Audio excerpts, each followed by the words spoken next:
정kun기 교수님, 예. 글쎄요, 저는 뭐 정치가 생물이라고는 하는데 네. 이 김경수 복권이 국힘 용산 간의 어떤 갈등의 소재로 작용할지는 전혀 예상을 못했거든요.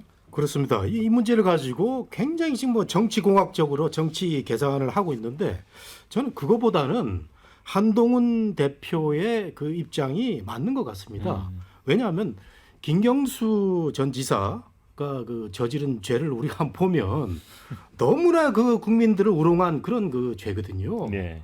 이거 기계로 그냥 돌려가지고 여론을 조작해서 정말 씻지 못할 죄를 지어서 감옥에 가 있는 사람 뭐 그 일찍 뭐 사면까지는 좋은데 다시 복권해서 정치를 할 수 있도록 한다는 거는 지금 상황에서 그렇게 급박한 것도 아니고 아무것도 아닌데 이런 게 이루어졌단 말이죠. 그래서 예. 저는 한동훈 대표가 잠재적 후보로 자기하고 경쟁이 되고 만일에 김경수가 이재명을 제치고 나오면 자기가 불리해질 거야. 이거 뭐 지금 아침에 보수 인터넷 매체에서 이렇게 분석을 하고 있는데 그래요? 이건 너무 정략적이라는 거죠. 그래서 저는 제가 순진한 건지 모르겠습니다만은 한동훈 대표의 말이 맞다.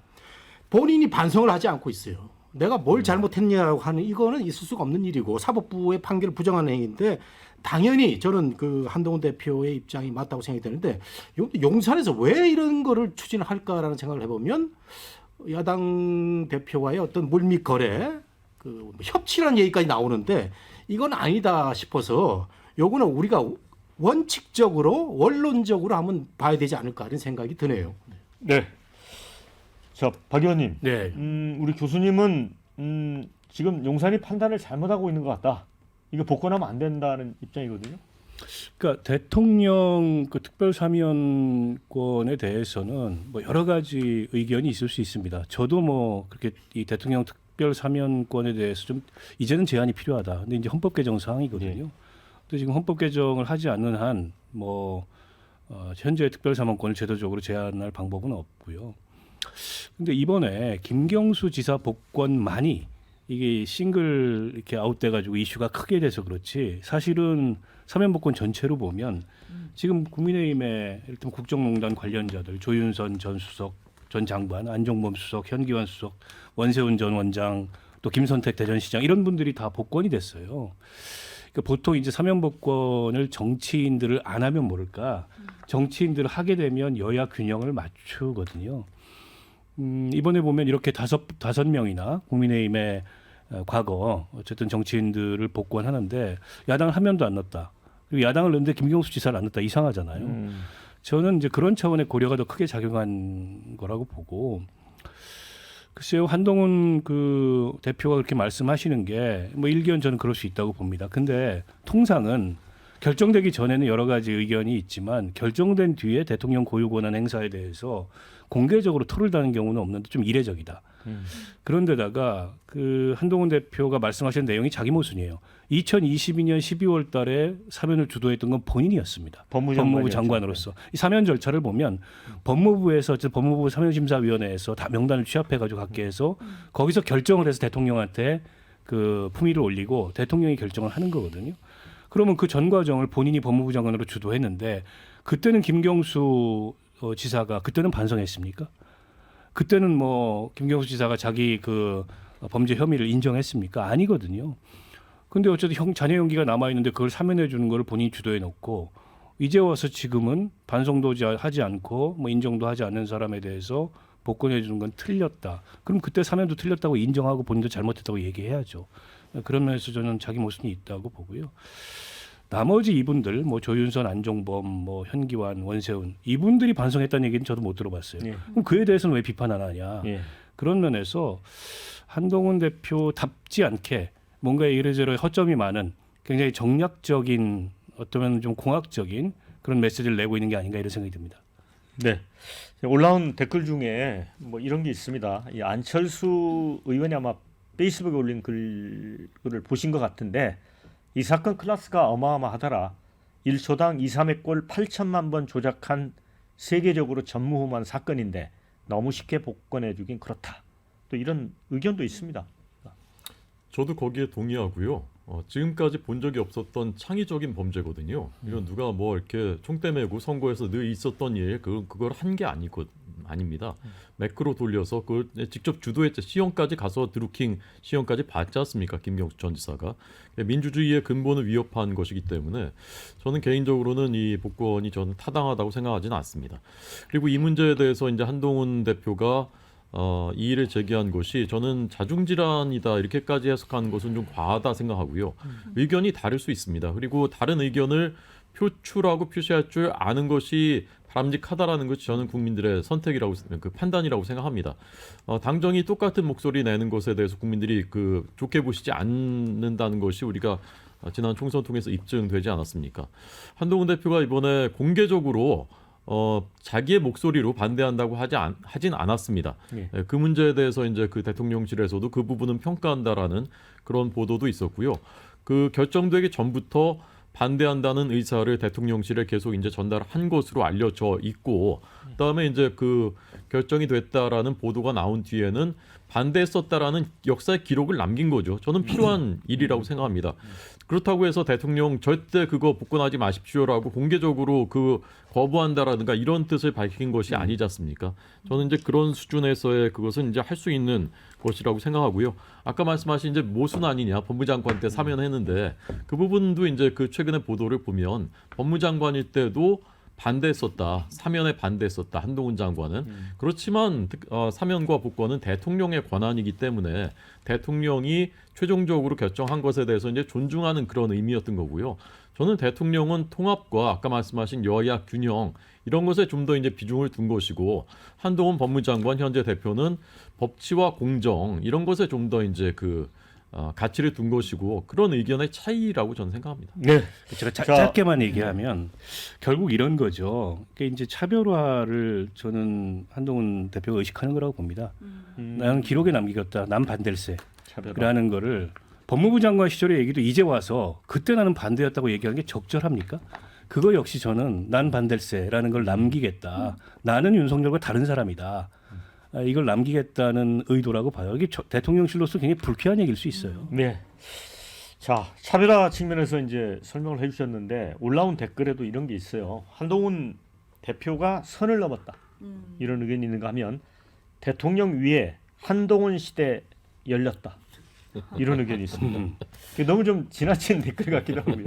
아 근데 저는 어느 정도 좀 타당하다라는 생각이 드는 그래요? 게 한동훈 대표가 지금 공개적으로 뭐 어쨌든 뭐 공개적으로 자기가 반대한다라고 본인의 육성으로 얘기하지는 않았지만 반대 입장을 지금 피력하고 있는 것 자체가 저는 굉장히 전략적이라고 생각해요. 네. 그리고 자기 정치하고 있는 거다 이렇게 생각을 하는데 자기 정치. 그런데 이제 전략적으로 반대를 했지만 결과론적으로는 생각하는 대로 전략이 먹히지는 않는 것 같다. 이렇게 판단해야 될 것 같습니다. 일단 김경수 전 지사가 복권이 된다라고 한다면 당연히 민주당 입장에서는 유력한 대권 주자 중에 한 명입니다. 그 얘기는 한동훈 대표 입장에서도 미래의 경쟁자가 될 수 있는 사람이기 때문에 아마도 지금 미래의 경쟁자에 대한 흠결을 다시 한번 공식화하는 것 전략적으로도 나름 중요하다고 판단했을 수 있겠다라는 생각은 드는데요. 그러나 아주 저도 이제 앞서 박원석 의원님 해주신 말씀에 동의를 하는데 예를 들면 한동훈 대표가 장관 시절에 사면시켜줬던 많은 분들 중에 이명박 전 대통령도 있거든요. 그때 82억 벌금이 면제가 돼버렸어요. 그리고 과연 이명박 전 대통령이 그런 국민들에 대해서 진정성 있게 사과를 했느냐? 이 부분에 대해서 국민들 의견이 다를 수 있거든요. 그렇다면 이런 부분에 대해서는 왜 말씀을 안 하시냐라는 점에서는 국민들 보시기에 약간 야당 측 인사에 대해만 공격하는 거 모순이다라는 평가도 좀 받을 수 있다고 생각이 들고요. 그리고 전략적으로 반대를 해서 본인의 어떤 자기 정치를 하려고 하는 뭐 그런 의도도 있었겠지만 결과론적으로는 지금 대통령실과의 불협화음을 다시 한번 보여줌으로써 집권 여당의 당대표로서 불안함을 갖고 있다라는 측면에 대해서는 계속해서 보여주고 안고 갈 수밖에 없는 리스크다 이렇게 판단됩니다. 네, 지금 저희 유튜브 보시는 분들이 이와 관련된 다양한 의견을 주셔서 소개를 해드리고 토론 이어가겠습니다. 민주당 분열시키려다가 국힘과 용산의 분열이 오는 건가? 원세훈, 박근혜, 김기춘 이 사람들은 국정농단 중범죄자다. 이들은 반성한 적 있나? 싹 다 사면해주고 전형적인 내로남불 아닌가? 이런 의견. 김경수가 사면 복권을 원했나? 윤석열이 필요해서 끼워 넣기 한 거다. 자, 한동훈은 미래 경쟁자, 김경수가 두려운가? 야권 파이가 커지는 게 당연히 두렵겠지. 이런 의견도 주셨고요. 사면 심의가 검토하면 여론이 갈릴 수 있을 거다. 여론 듣고 최종 결정은 윤 대통령이 하는 것이다. 한동훈이 반대하는데 과연 용산이 김경수 복권시킬 것인가? 이렇게 물음표 주신 분도 있고요. 여당 싸움에 속으로 웃는 건 이재명인가? 또 이런 의견이 있고요. 한동훈의 건방이 하늘을 찌른다. 사면은 대통령의 고유 권한인데. 이런 다양한 의견을 주셨습니다. 그런데 지금 이재명 대표 언급하는 댓글도 있었습니다만은 이제 경기도 지역 경선 마치고 김 전 지사의 복권 문제를 지난 4월 영수회담 전후에서 타진을 해와서 이 전 대표가 동의했다 이런 얘기를 했습니다. 그런데 전명헌 새로운 미래 대표는 속아 웃을 확실한 거짓말이다. 이렇게 엇갈린 얘기를 해놨거든요. 이재명 대표를 놓고는 여러 해석이 있는데 어떻게 보세요? 지금 이제 그저께부터 이 뉴스가 터져나오기 시작했는데 네. 이거 보니까 저는 상당히 정략적 거래가 있었던 걸로 판단이 됩니다. 이재명 대표의 오늘 그 발언 그러면은 함성득 교수 이명백 라인을 통해서 뭐 구체적인 어떤 네. 라인보다도 네. 지금 그 이재명 대표의 그 메시지 발언을 보면은 구체적으로 말씀드릴 수 없다 국민들한테 이런 얘기를 네. 했거든요. 그러면 물밑 거래가 있었다는 거 용산하고 뭐 우리는 누구 할 테니까 당신은 누구를 해라 해서 거래가 있었다는 건데 이 채널도 지금 근데 약간 그 모호한 게 박찬대 원내대표는 자기한테 와가지고 이재명 대표의 의견을 들었다고 얘기를 하고 있는데 이재명 대표 측에서는 그게 아니고 우리한테 와가지고 용산하고 직거래했다 이런 얘기를 하고 있어요. 그래서 야 이런 그 사면 복권이 대통령의 권한이라고 하지만 야당하고 이렇게 그 거래가 있은 흔적이 나타난 게 저는 처음으로 봅니다. 제가 이 평론을 하면서 말이죠. 사면 복권 많이 봐왔어요. 우리가 네. 뭐 이광재부터 시작해가지고 네. 대통령 사면 복권 많이 봐왔는데 야당하고 구체적으로 빠터를 한 이런 흔적이 남은 게 이번 처음이거든요. 이거 굉장히 잘못됐다. 이현주 의원이 무슨 얘기를 했냐면요. 이현주 의원은 근본적으로 특정 정치인을 사면 복권하는 것은 있을 수가 없다. 이게 법 앞에 만일 평등이다 이런 얘기를 하고 있고 아침에 이제 진종호 의원도 그랬어요. 이거 나 반대다. 그래서 아까 우리 장현주 변호사님은 뭐 한동훈 대표의 어떤 뭐 정략적인 계산이고 뭐 이런 얘기를 했는데 저는 기본적으로 김경수가 야권의 대표 주자로 나설 만큼 그렇게 그 능력을 갖고 있느냐 저는 그게 안 봅니다. 이 사람 경남지사 그 텃밭에서 그 민주당 세를 얻고 한 번 된 거고에는 뭐 별로 없어요. 이런 그 분석을 할 게 아니고 저는 국민들 눈높이에 맞춰가지고 안철수라든가 진종호라는 사람이 지금 하고 있는 눈높이에 맞춰서 그런 범죄를 저지르고도 반성을 하지 않는 사람을 굳이 정치 활동을 하게 하는 이유는 뭘까? 이거 잘못됐다는 거죠. 이런 점에서 저는 그 용산이 이번에 물밑 거래를 한 이런 그 나쁜 흔적을 남긴 거는 두고 문제가 될 수 있다고 생각이 됩니다. 아니 장현주 부위원장. 네. 그런데 이제 이 전 대표 발언을 대통령실은 바로 반박을 해버렸잖아요. 그렇죠. 그런 요청을 이 전 대표가 해온 사실이 없다. 이거 누가 거짓말을 하는 겁니까? 글쎄요, 저는 사실 모르겠어요. 이게 지금 갑자기 진실 공방이 되어 버리는데 이거 뭐 마음 먹고 확인하려 그러면 금방 확인은 가능한 문제라고 생각은 들어요. 근데 이게 확인하는 것 자체가 적절하냐 또 이런 문제는 또 있을 수 있겠죠. 아무래도 대통령실과 관련된 부분이다 보니까 그래서 이재명 대표도 구체적으로 언급하지 못하고 있는 것 아니냐라는 생각이 들어요. 만약에 정말 대통령실과의 그런 또 여러 가지 물밑적인 접촉이 있었다라고 한다면 구체적인 시기에 어떤 라인으로 했다라는 걸 밝히는 게 또 이게 대통령실과의 소통을 밝히는 것이라서 여러 가지 측면에서 부적절할 수도 있겠다라는 생각은 들거든요. 그렇기 때문에 지금 진실 공방이 되어 간다라는 건 좀 안타까운 지점이지만 저는 결국 저도 정 교수님 말씀처럼 본질로 돌아가야 된다고 생각해요. 이게 지금 뭐 야당에서 또는 뭐 한동훈 대표가 뭐 반대하고 있다는 것 이런 게 지금 본질적인 건 아니죠. 결국에는 김경수 전 지사가 복권이 이제 될 것으로 유력하게 생각이 되고 그 이후에 과연 정치적으로 어떤 파장을 낳게 될 것인지 사실 이런 부분에 중점을 둬야 되는 것인데 확인하기도 어려운 이런 진실 공방이 좀 난무하는 것 자체가 저는 대통령실 입장에서 메시지 관리가 지금 좀 안 되고 있는 것 아니겠느냐라는 좀 우려가 들고요. 대통령실이 총 총선 이후에 사실 총선 민심을 받아들여서 국정기조도 좀 전환을 하고 좀 국가 운영에 있어서도 좀 제대로 된 모습들을 보여줬어야 되는 것 아닌가라는 생각 들었는데 대통령의 고유 권한이라고 하고 있는 이런 사면 복권과 관련해서도 사실 여러 군데에서 지금 불협화음 나오고 잡음 나오는 것 장기적으로는 대통령실의 마이너스다. 저도 이렇게 생각합니다. 지금 이재명 전 대표하고 대통령실 간의 진실 공방과 관련해 댓글을 몇 건 올려주셨습니다. 이재명 대표 애매한 발언, 괜한 의심 안 사려면 누구에게 김경수 복권 요청했는지 정확히 밝혀달라. 이런 의견이 있고요. 김경수 지사 복권을 요청할 정도의 아량이면 신문 비명 안 내쳤겠죠. 이런 의견도 있습니다. 또 반면에 대통령실이 빛의 속도로 반박하는 것도 의심스럽더라. 그러니까 아까 교수님이 이야기한 일종의 거래설 뭐 이거에 관련된 댓글 같습니다. 자, 이래서 다들 정치하려고 하나 일반 국민들 사면 복권은 엄격한데 정치인들 너무 쉽고 당연하게 해주네. 이런 비판 의견도 있습니다. 그런 비판이 나올 만하다고 보고요. 네. 그러니까 이거 뭐 여야를 떠나서 어쨌든 사면 복권이 있고 나서 늘 이런 논란이 뭐 기업인들까지 포함해서 따를 수밖에 없다고 봅니다.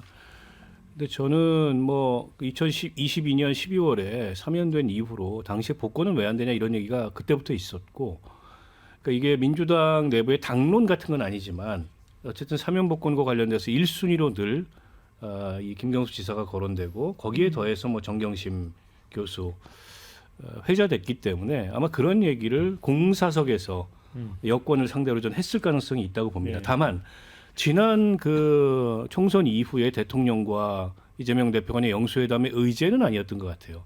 의제는 아니었다고 대통령실도 분명히 얘기하고 이재명 대표 쪽에서도 그게 의제였다 이렇게 또 강조하지는 않는 것 같아서 의제는 아니었던 것 같고 아마 그 전으로 물밑에서 이런저런 얘기들이 있었을 것 같고 이번에 법무부 사면심사위를 앞두고 대개는 정치인들 사면 명단은 공식적으로 법사위를 통해서 법무부에 전달을 합니다. 여야 의견 수집해가지고.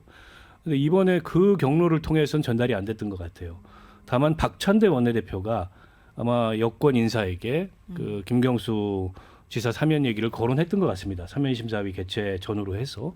그래서 얘기가 아예 없었던 것 같지는 않은데 다만 이제 통상에 그 사면 복권 앞두고 했던 것처럼 공식적으로 민주당에서 의견을 법사위를 통해서 법무부에 또 대통령실에 전달하는 요거는 없었던 것 같아요. 그래서 이게 김경수 지사의 사면 복권을 둘러싸고 좀 미묘한 기류가 야당 내부에 있는 거 아니냐. 그러니까 지금의 당 주류는 약간 그걸 꺼려하는 거 아니냐. 뭐 이런 해석들이 나오는 게 아닌가 싶은데요.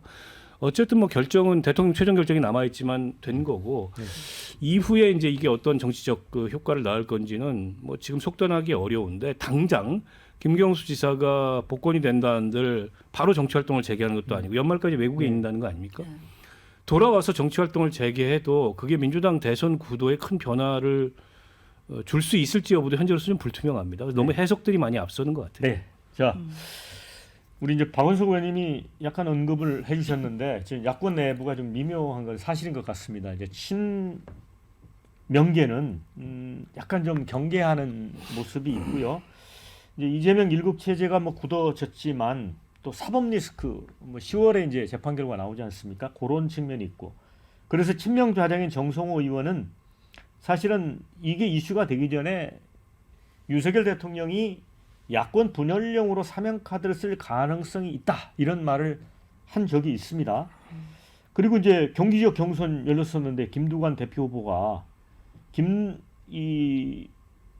김경수 지사를 잠재적 대권 주자로 거론하자 친명 위주 당원들이 뭐 거센 야유를 보내기도 했습니다. 그런 일도 있었고 그래서 김종혁 국민의힘 최고위원은 오늘 방송에서 김경수 복권이 이재명 본심 입장에서는 나 떨고 있니다 이렇게 또 얘기를 했거든요.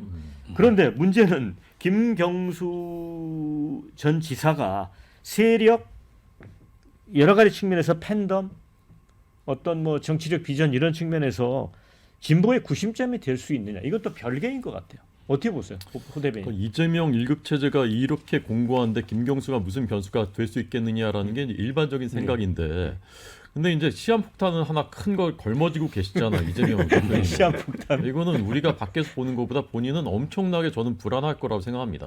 그러니까 이게 김경수 전 지사가 좀 섭섭해하겠네. 시한폭탄이라고 하니까. 아니요, 사법 리스크 얘기입니다. 사법 아. 리스크.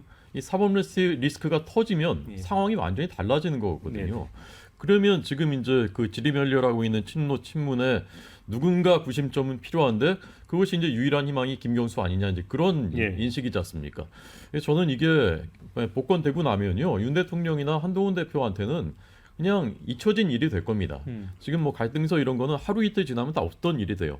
그렇지만 이재명 대표한테는 계속 짊어지고 가야 되는 무거운 부담이 될 거라고 저는 봅니다. 김경수 지사가. 그래서 저는 이런 생각을 해봤습니다. 정 교수님이 뭔가 박영환 앵커한테 크게 부탁할 일이 있어요. 예. 근데 이제 저한테 저기 당신이 그 박영환 앵커하고 친하니까 좀 얘기 좀 해줘 이렇게 저한테 얘기를 했단 말이에요. 그러면 제가 진짜 진심이 있으면 이걸 꼭 해야 되겠다라는 마음이 있으면 박영환 앵커를 만나든지 아니면 전화 통화 길게 하든지 해가지고 이제 부탁을 뭐 하겠죠. 근데 그런 마음이 별로 없어요. 그러면 어떻게 할까요? 그냥 뭐 애매하게 문자 한 번 정도 보내든지 아니면 박영환 앵커랑 뭐 아는 사람한테 그런 얘기 좀 해줘 뭐 이렇게 해서 흔적을 남길 거예요. 그러면 제 입장에서 뭡니까? 저는 얘기 들어준 거예요. 좀 부탁한 거예요. 근데 박영환 앵커 입장에서는 내가 그런 부탁을 받은 적이 있나? 이렇게 생각할 수 있는 거죠. 그러니까 저는 지금 그 대통령실과 이재명 대표 우리는 했다라는 것과 대통령실은 그런 적이 없다라는 것이 이런 그 괴리 속에 있는 것이 아닌가. 그리고 그 행간에는 이재명 전 대표의 진심이 있는 게 아닌가. 저는 그렇게 생각합니다. 그러니까 호 대변인 얘기는 지금은 이제 여권의 자중질환처럼 보이지만 그 야권은 앞으로 장기적으로 이제 굉장히 큰 폭탄을 안고 가게 되는 거다라고 보는 거거든요. 그런데 야권으로서도 대선 주자가 넓어지면 좋은 거 아닌가요? 예, 뭐 그런 이제 그 전망들을 하고 있는데 저는 근본적으로 그 민주당에서 반명 쪽 사람들의 생각이 이재명은 아까 시한폭탄이라고 얘기하셨는데 한 방에 갈 수 있다라는 생각이 있는데 저는요 제가 꾸준히 얘기해왔지만 이재명은 당분간 감옥에 갈 일이 없다. 시한폭탄이 아니다. 왜냐하면요 항상 정치는 제가 법 위에 있다고 말씀드리지 않습니까? 그 민주당에서 압도적인 그 표차로 지금 당 대표를 시켜주려고 하는 거 지난번에도 그랬던 것처럼 그 이유는 결국은 이재명의 힘이 실려 있다는 거거든요. 그러면 사법부에서도 이런 그 정치적 상황을 고려하지 않을 수가 없습니다. 아무리 사법부가 정의롭게 판단을 한다고 하지만 그래서 시한폭탄은 그 뚜껑이 열리지 않는 그런 그 시한폭탄이 될 가능성이 있어서 이 김경수의 그 대안론 뭐 이거는 글쎄 저는 그 희망사항에 불과하다고 보는데 그러면 왜 저 용산에서는 김경수 카드를 가지고 이렇게 물밑 거래를 한 흔적이 보이느냐라고 하는 게 굉장히 아쉬운 점인데 용산에서 쉽게 생각했던 것 같아요. 우리 쪽에서 지금 뭐 원세훈이라든가 조윤선이라든가 이런 사람들 낼 테니까 그쪽에 내라 해서 받은 것 같은데 요 김경수는 안 된다고 딱 용산에서 걸렀어야 됩니다. 한동훈 대표의 얘기처럼 국민 눈높이에 맞지 않고 등등의 도덕적으로 문제가 있는 사람 이 사람 빼고 하자라고 했었어야 되는데 요걸 간과를 한 것 같아요. 용산이 참모들도 아직도 정신을 못 차리고 있고 대통령도 참모들의 이 그 부족한 정보와 조언에 휘둘리고 있다 이렇게 생각이 됩니다.